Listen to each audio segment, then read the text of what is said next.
हम जिस दिव्य वृक्ष के नीचे बैठे हैं, हालांकि वृक्ष का साइज छोटा है लेकिन प्रभाव इसका दूर दूर तक जाता है। इसकी सात्विक ऊर्जा दूर दूर तक जाती है। इस वृक्ष का नाम है चंदन, लाल चंदन। आप इसके तने को देखोगे तो इससे आपको महसूस होगा, जूम करके दिखा दो, ये लाल चंदन है।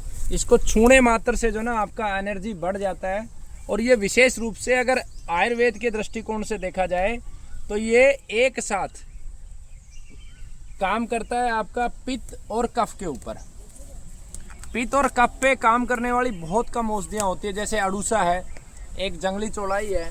तो पित्त और कफ पे ये विशेष उपयोगी कहाँ हो जाएगा। आपके सामने एक ऐसा पेशेंट आ गया, जैसे हमारे एडवोकेट साहब है, जिसको तेजी से कफ बन रहा है, साथ में शरीर में गर्मी है।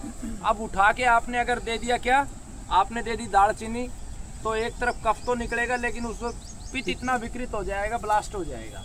तो ऐसे रोगियों पे हमें ऐसी औषधियों का प्रयोग करना है कि जिसको कफ बढ़ा है और साथ में पित्त बढ़ा है। तो हम प्रयोग क्या कर सकते हैं, लाल चंदन।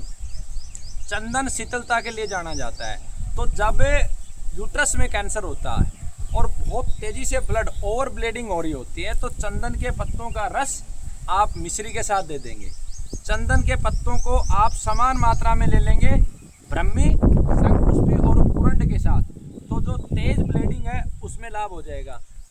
यूट्रस कैंसर में नहीं, जब माताओं बहनों को, मातृ शक्ति को जब ओवर ब्लीडिंग की समस्या हो सकती है, तो चंदन के पत्तों को हम खांड के साथ दे सकते हैं या फिर ब्रह्मी, शंखपुष्पी और कुरंड के साथ दे सकते हैं। चंदन को रक्त का कोई भी दोष हो उसके लिए हम प्रयोग कर सकते हैं। जिन लोगों को पेशाब के साथ ब्लड आ रहा है उन लोगों को चंदन के पत्तों को मिश्री के साथ दे सकते हैं। जिन लोगों को बवासीर है और रक्त बवासीर है उन लोगों को चंदन के साथ हम मिश्री दे सकते हैं, शीशम के पत्ते दे सकते हैं। इस प्रकार से हम चंदन का उपयोग कर सकते हैं। वृक्ष आपको जब ही लाभ देगा जब इसे देवता मानोगे, और वास्तव में कोई देवता इस धरती पे है तो ये वृक्ष ही हमारे देवता है, क्योंकि हमें हर समय देते हैं।